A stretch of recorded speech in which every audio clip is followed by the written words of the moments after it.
Magandang... Akala ko tatapusin pa yung kanta eh. Sige, upo lang kayo. Relax lang.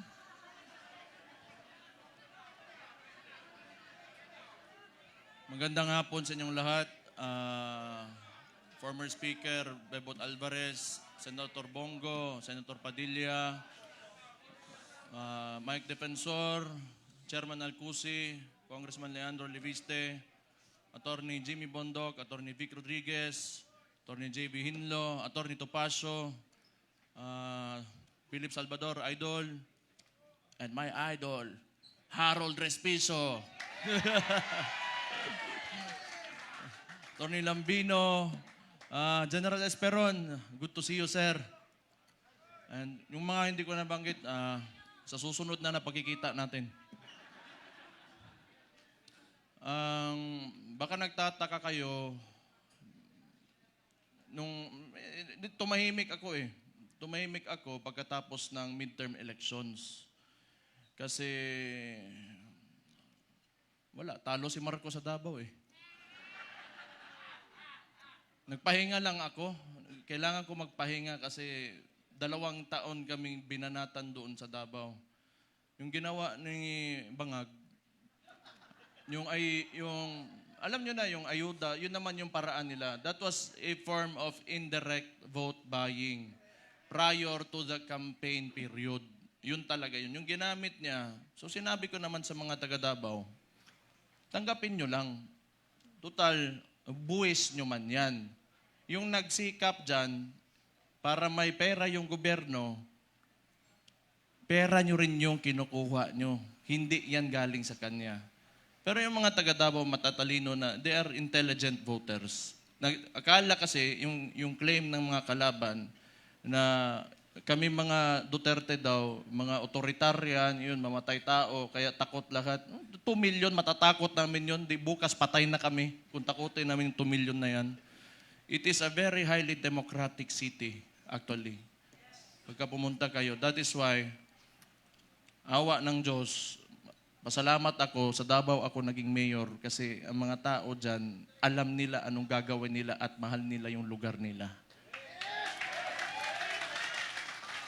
Kaya kahit pinahihirapan kami, okay lang man, politika. Tapos, Marcos lang. Alam naman natin sa tatay pa lang yan, kawatan.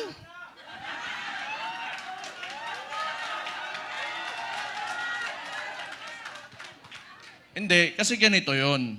Nung nagsimula yung kampanya nung 2022, kasama niya yung kapatid ko, the Vice President, siyempre, inisip ko rin, siguro, itong tao na to, gusto maging presidente, he will redeem the Marcos family name. So, hindi ko naman talaga inisip na may ganun din pala kagago yung tao na yan. Kung siguro nasa isip niya, kung sira na yung pangalan namin, sirain ko na lang lalo.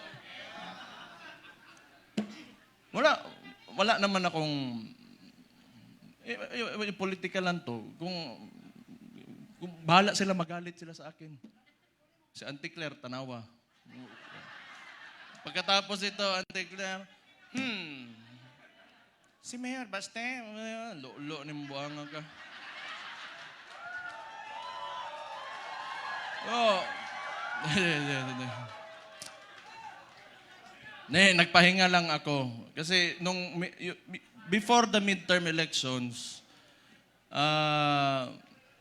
kami doon sa Davao, lagi kami nagmo-mobilize. Kasi nung sinimulan nila yung People's Initiative, papipirmahan nila yung mga papel. Siguro, I do not know. Pero definitely, sa ugali ng mga nangyan, wag na natin yung buong administrasyon niya. Kasi siya naman yung nasa taas ng chain of command, yung presidente. Definitely, ang suspicion namin, it was for term extension. At that early, 1 year or 2 years pa lang, hindi pa nagdadalawang taon yung termino niya, May parang plebiscite yan noon na nag-gather lang ng mga tao, pinataas yung kamay, o sige, maging diktador na tayo, maging authoritarian regime tayo for 27 years. So that was the attempt of this guy, bangag nga na dias Malacanang karon. Kita niyo yung nasa UN siya, sipon. May ChatGPT na ngayon. Hindi ko naman sinasabi kasi makukulong ako, tapos kakasuhan ako. Pero tingnan na lang, what are the causes of cocaine? Tingnan yung ChatGPT. How it will affect your nasal cavity. May cellphone na kayo lahat. Wala. Swindler. He is a swindler. Yung ginawa sa atin, kaya nga naniniwala tayo, kasi akala natin itutuloy niya. Ganito lang naman tayo, kaya nandito tayo lahat ngayon. Kayo. Marami tayong parallel groups. Nilapitan ako ni Sir Mike Defensor, pati ni Speaker Bebot. Na nakita ko sila pagdating nila doon sa bahay ko, patay problema na po ni. Nagpahinga lang ako kasi grabe yung Pero ang akala nila, tumigil na tayo. Hindi pa tayo tumigil.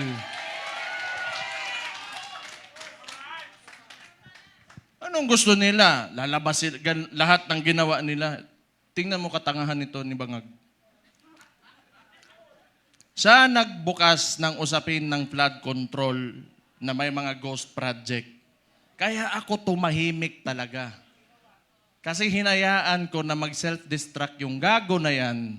Kasi alam ko sasabog sa mukha niya yan. Because unang-una sa lahat, pag ikaw eksekutibo, you cannot point at someone else for the mistakes of your administration. Responsibilidad mo yan, ibig sabihin, either hindi ka nag-iisip o kulang ka sa pag-iisip o hindi mo talaga gusto yung trabaho mo. O kita mo ngayon, nag-backfire sa kanya, and they attempted to, lagi nilang ililiko doon. Pinakita naman namin lahat. Sa Davao, walang ghost project, may resibo kami lahat doon.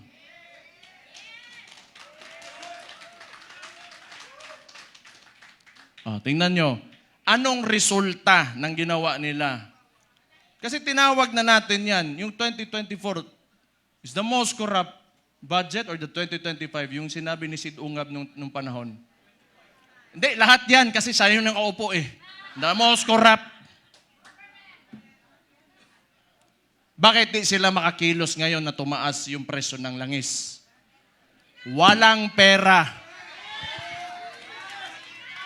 Bakit di nila kayang babaan yung VAT, yung panawagan ni Leandro Libiste?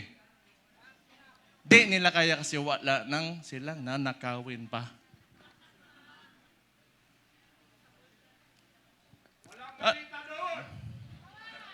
Alam nyo, hindi naman talaga perfecto kahit saan ka pumunta sa buong mundo. May mga lobbyists, the congressmen and the senators, dadaan talaga yung pera dyan because that's the power of the purse. Lobbying and all of that. Pero the estimated loss to corruption, umaabot na sa trillion. It doesn't make sense anymore. Saan mo pa gagastusin yung pera na yan kung nasa bulsa mo yan? For what? Magkano ba gusto mong, yung kanin mo, gusto mo tag 200 pesos per kilo? Gusto mo yung pinakamasarap na pagkain, pinakamasarap na steak? Ano ba gusto mo sa buhay mo? Anyang mga yan, mayayaman na yan. Hindi pa sila nakukontento.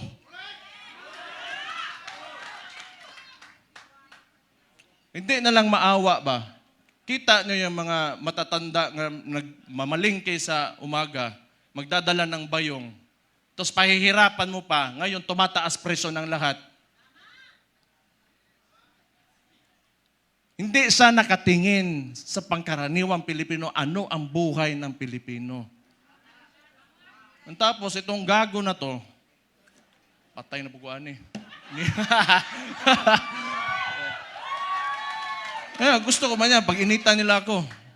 Para ano naman, nagpahinga lang ako. Balik na naman tayo, patay na naman sila sa atin.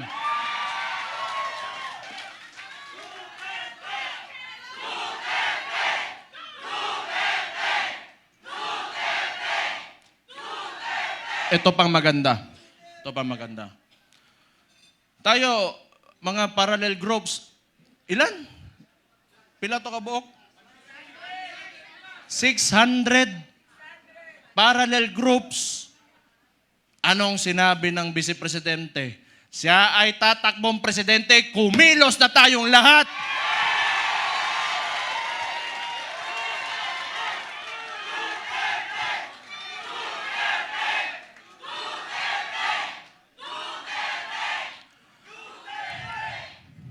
Ang gusto ng, eto ano ko lang, tingin ko lang naman ito kasi hindi ko rin naman talaga mahulaan kung ano nasa isip ng kapatid ko.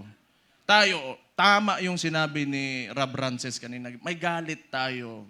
Galit na, lahat tayo galit dito. Kaya nga tayo nagtipon-tipon kasi gusto natin na may pagbabago na nangyari. Kasi yung pagbabago na yon, kinuha ni Bongbong Marcos, nandun na sana tayo. Balik lang tayo kung ano yung plataforma. Ito ha. Noong 2016, si former President, si Roddy Duterte, yung tatay ko, sa survey, 7%, 15, 18. Ano plataforma niya? Dalawa lang. Very simple. But it reflected the sentiments of the people. Yung masa. Drugs and corruption. Anong binalik ni BBM ngayon? Drugs and corruption.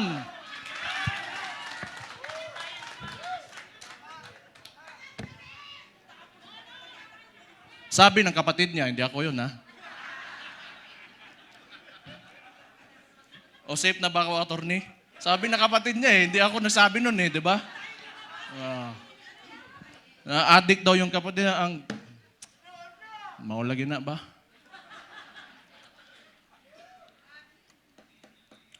Hindi, tama naman yun. Kailangan optimistic tayo. Kailangan well-organized tayo, andito tayo lahat. At mahalaga sa lahat, unified tayo.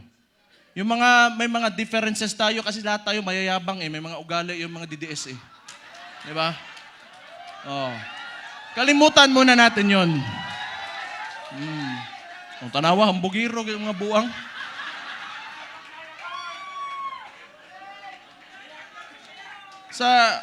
Sa ngayon, kailangan organisado tayo.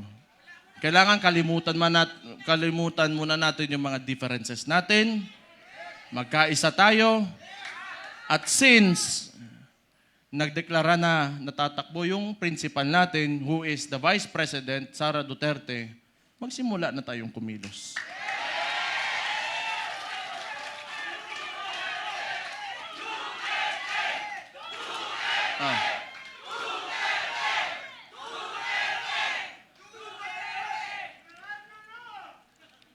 Una, hindi atin ang mainstream media. Yan ang pinakamalaking, pero wala naman di maniwala na sa kanila ngayon. Actually, if you are biased ka towards the article or the headline, you will support that headline. Yung ano lang, traditionally, sanay kasi yung Pilipino na, or yung, not really the Filipinos only, but the entire world, they look up to the mainstream media kasi yun yung historically, yun talaga yung ginagamit na source of information. But we all know na it can be manipulated. And now, it is very well manipulated by... No, I do not blame them. May iba lang talaga na talagang rabid na anti-Duterte na mga tulad ng Rappler. Pero yung iba kasi talaga, wala yan. Matatakot talaga yan sa gobyerno. Kasi yung gobyerno, yung negosyo mo, lalapitan ka lang yan, lalapitan ka lang ng BIR, ng ipapasarado ka, takutin ka. I know this because a lot of individuals in Davao, businessmen, were even afraid to come near me. Kasi pag manalaman ng administrasyon na yan, ni Bangag, ika-cut off, pahihirapan, gamitin yun. The bureaucracies of government have been weaponized by this administration. So intindihin na natin yun. Intindihin na natin yun. What we can do is, we go back to the roots, we campaign for our candidate. Wala rin naman tayo, kasi hindi rin naman tayo papansinin ng mga mainstream media because, lahat, masang Pilipino man tayo. So we do what we do best. 2016, anong ginawa nyo? Walang campaign materials na mabibigay yung tatay ko. Anong ginawa nyo? Kayo gumawa sa sako. Then this will be 2016 all over again. Let's reclaim the country and give it back to the people.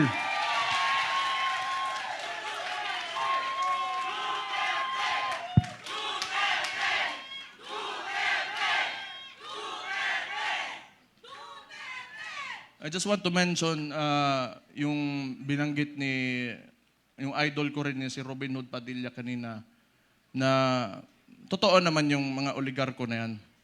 They are in control of, walang nawawalang oligarko sa buong mundo. Lahat ng nations in the entire world have oligarchs. Ito lang naman talaga. Kontrolado ba ng mga oligarko yung namumuno ng bansa? Yun ang mahirap. Ang kailangan natin, they have to be separate so that yung leader of that country can protect the people from exploitation of these oligarchs.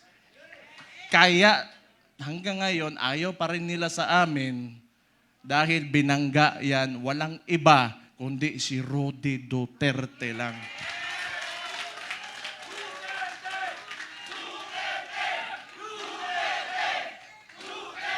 So siguro naman, nag-declare na yung kapatid ko and we're going into the 2028 elections. Pakiusap ko lang sa mga oligarko, may mga mayayaman, malalaking negosyante talaga that have command of the economy. Maawa naman kayo sa mga tao. Maawa naman kayo sa mga tao. Give this country a chance na sumarap din ang buhay ng yung mga naglalakad lang sa daan na walang mga sasakyan. Yung sinabi ko kanina, it really breaks my heart. Yung living conditions ng tao ngayon. Sometimes, it makes life harder to live seeing this. Sa totoo lang. I am guilty because I have may bahay ako, sementado, nasa loob ng subdivision. It makes me feel so bad that the other Filipinos, my countrymen, have to suffer. Kaya naman tayo nandito. Alam ko, mahal nyo yung tatay ko dahil alam nyo na talagang minahal at mahal niya yung bansang Pilipinas.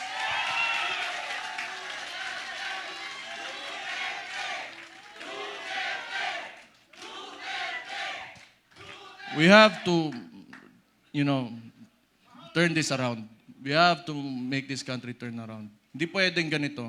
Andun na tayo. Alam ko, kahit yung tatay ko nasa Netherlands, binigay sa mga dayuhan. Alam ko nandito pa rin kayo kasi naniniwala kayo, pinakita ni Rody Duterte na kaya pala natin angatin natin ang ating bansa. You know what? Kayong lahat mga Pilipino, do not settle for this. You deserve better. You deserve better. Sinasabi ko sa inyo, you deserve better. Kaya, be optimistic, maniwala kayo, na we can take our country to greater heights. Sinasabi ko sa inyo, alam nyo na eh. Kaya nga nandito kayo, naniniwala kayo. Just hold on to it. And someday, awa ng Diyos, talagang may Diyos talaga. And may hustisya talaga. Makakamit natin ang Pilipinas natin na pinapanaginip natin.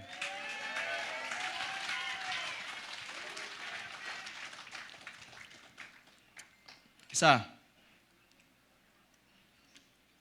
lahat ng politiko, kailangan bitawan natin yung mga pansariling nating gusto. We have to be selfless public servants. Unang-una yan sa lahat kung gusto natin talaga umangat itong bansa natin. Sabihin na natin, may nakawan nangyari, bigayan ng pera, whatever. That should be enough. Nagkaroon na kayo ng presidente that tolerated it. So what's next? Dadagdagan nyo pa? Nagpasarap na kayo ng sobra-sobra, gusto nyo pa? You know, kung swerte na kayo sa buhay, it's time you give back to the people. Huwag niyong pahirapan yung mga tao. Tama na yan. Okay na yan. Siguro yung mga anak nyo maka-aral sa abroad, you can eat, in a very nice restaurants. Tama na yan. That's okay. Isang ulo lang naman ang kailangan namin. Ang ulo ni Bongbong Marcos!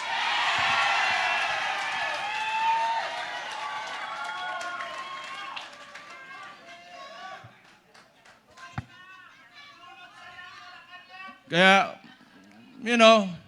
this coalition, if you cannot approach me, you approach Mike Defensor, you approach Bebot Alvarez, you, the congressman, I'm talking to you, if you want to defect, talikuran nyo na yan because alam nyo, kayo, mga politiko, nakatira kayo sa Pilipinas, huwag nyo sirain ang bahay nyo.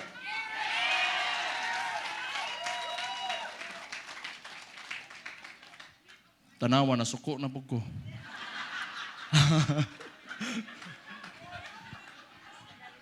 Pero,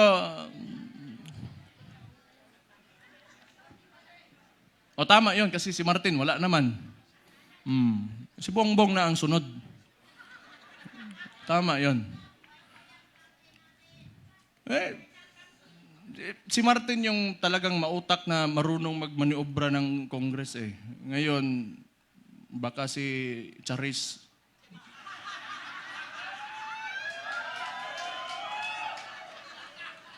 Sino yun? Kilala niyo yun? Charis.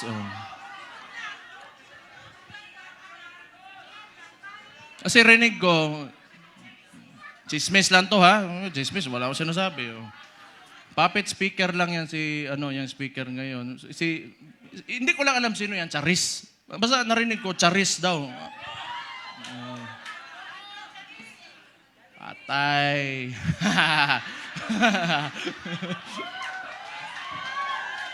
Hala mo diha. Basta ako, nagsalita na ako. Yun yung nasa puso ko, yun na nasa isipan ko. Kung maniwala kayo, okay. Hindi kayo maniwala, okay lang din. Kung hindi ko maniwala tayo dito lahat, nabangag talaga yung gagawin nasa taas, alam nyo na anong gawin nyo. Ilagay natin ang Vice Presidente sa 2028 na Pangulo natin. Ito lang, yung mga nananawagan na gusto natin ng radical, revolutionary movement. Gusto nyo? Sumama kayo kay Leandro Libiste. Pumunta kayo doon. Hindi, kilala ko yan noon pa. Kilala ko si Leandro. Pumunta yan ng Davao, nagbigay yan ng mga solar panel sa isang indigenous community doon sa Davao City. Matagal na. So, may yan siya, CSR na ginawa doon. Kaya mabait yan na bata. Mas matanda ako ng konti eh. Mabait yan si Kong. Mabait yan. Kaya yan naging ganon. Kasi alam mo yung mga mababait na tao, pag Pag ginalit mo, patay ka talaga. Mag-ingat kayo. Ayan pa, may isang isiraulo si Attorney Harold Respiso. Sabi ko nga nakita ko tong gago na ito, sabi ko, puta, hindi lang pala ako ang siraulo dito, may kasama na ako.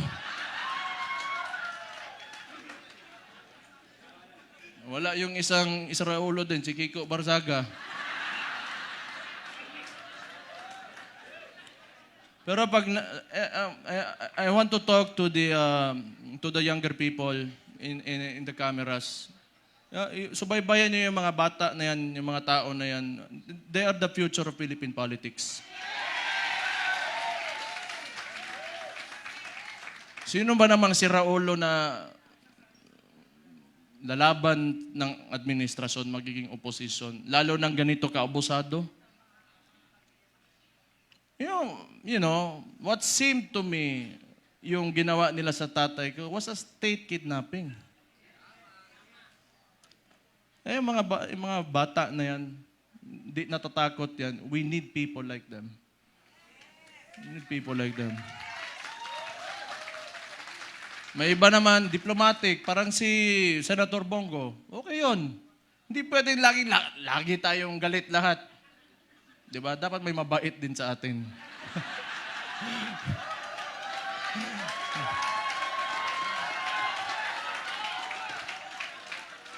Hindi, good nature na tao si Senator Bongo. So, ano pa ba? Kumain na kayo? Ha? So sige. So yung coalition natin, ang tawag nito, United Front. So ibig sabihin nun, from the word united, nagkakaisa tayo. Okay? So, kung kaya niyong palawakin, yung mga miyembro nyo, magpalawak tayo. Tapos yung mga sinasabi ng mainstream media, i-correct natin. Kasi binabalik nila lagi yung confidential funds ni VP Sara, and yet, sasabihin ko ulit, yung estimated loss to corruption in the Philippines right now, umaabot na sa trilyon. Trilyon against the 125 million na nakihirapan nga silang patunayan. Can you see how absurd that is? So, yung messaging lang, kasi wala sa atin yung mainstream media eh. You try to talk, i-correct nyo. Huwag muna kayo magalit. Be on a level na gusto nyo lang iparating yung opinion nyo at tingin nyo sa kung sino man makakausap nyo. So, mga panya lang tayo, malinis. Wag na natin gayahin yung mga putang ina, grabe kahugaw. Ang dumi talaga ng politika. Ako kasi okay lang ako. Wala mo na akong pakialam sarili ko. Wala talaga akong pakialam kung ano-ano sabihin. Basta ako, ginagawa ko na yung trabaho ko. Pag yung araw na tumakbo ako dyan, tapos di ako nanalo, ibig sabihin, tapos na ako. Pero wag nyo, I've been experiencing this ever since I went into politics. No. Ever since Rudy Duterte became the president, and the world is a nasty place. It's really nasty. So, tingin ko tama naman yung sinabi ng Vice Presidente. Magkampanya lang tayo, maayos. Kung ano man yung mga plataforma niya, pinakita niya na mga nagawa niya, yun ang sasabihin natin. Huwag na tayong pumatol. Tama yun, huwag na tayong pumatol. Kasi ayoko rin. Ako na lang, gusto yun. Kansawanay man ng Claire. Ante-Claire. Masuko, magagalit na naman yan eh. Alam ko eh. Sasagot na naman yan. Buang.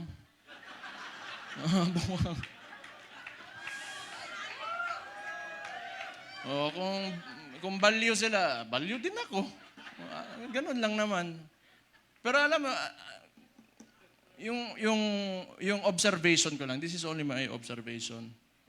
Mahirap yung mga tao nakaupo sa, in a seat of power, tapos ganun yung ugali. na mahilig manggipit at mga abuso ng mga maliliit na tao.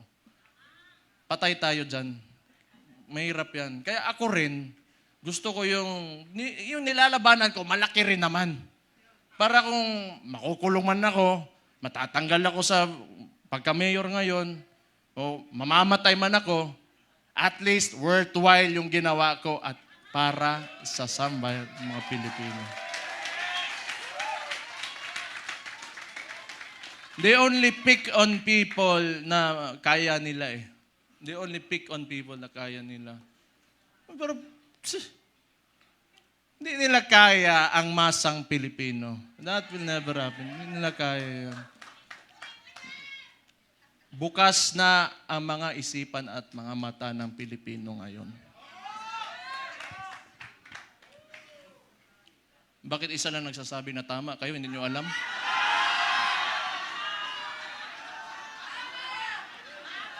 Energy level 10 nga daw eh. Not following instructions.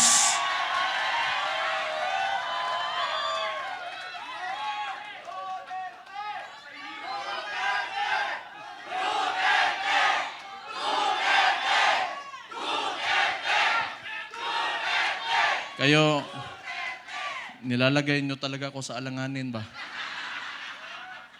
Okay lang.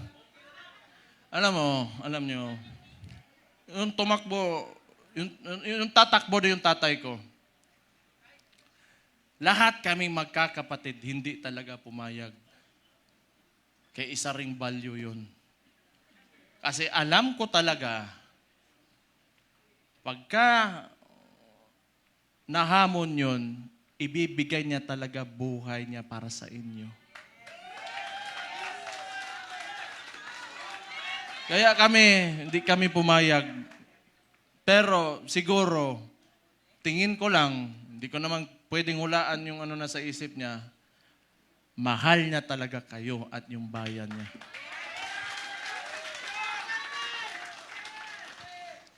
Kaya ngayon, pagka pumupunta ako ng Netherlands doon sa detention unit, kinakausap ko, can never imagine someone who would, like an actual individual in front of me that would actually give away his freedom and his life for his country. Kahit tatay ko siya, I am so amazed. And I am very, honored that he is my father.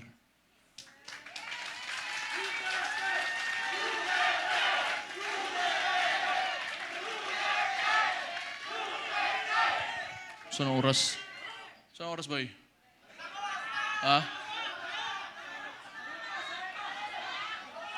Hindi, basta kung may problema, we have to communicate with each other. Okay? Let's just be friends, lahat tayo. Huwag tayong mag-away-away. Andito ang PDP, andito ang Reform PH, and Reforma, andito ang Maisog, and hindi ko na mababanggit yung lahat ng parallel groups, Reforma Pilipinas. Magkaisa tayong lahat. It's time to move.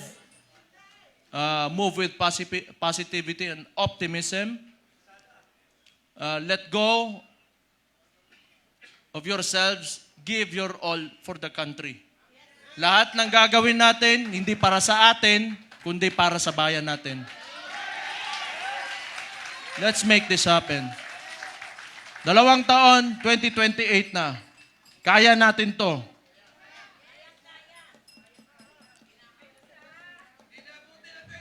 The surveys are telling. So we just have to push harder. Push harder. Huwag kayong titigil. And always remember, pagka you are facing adversity, hindi kayo nag-iisa. Ako si Mayor Sebastian Duterte ng Davao City, kasama nyo. Magandang hapon sa inyo lahat. Mabuhay kayo. Allahu Akbar! Mabuhay ang Pilipinas! Mabuhay si Vice President Inday Sara Duterte! Maraming salamat and God bless you all. Alright, thank you so much, Mayor Baste Duterte. Maraming Right, maraming Mayor, salamat. may we request you to please take the middle seat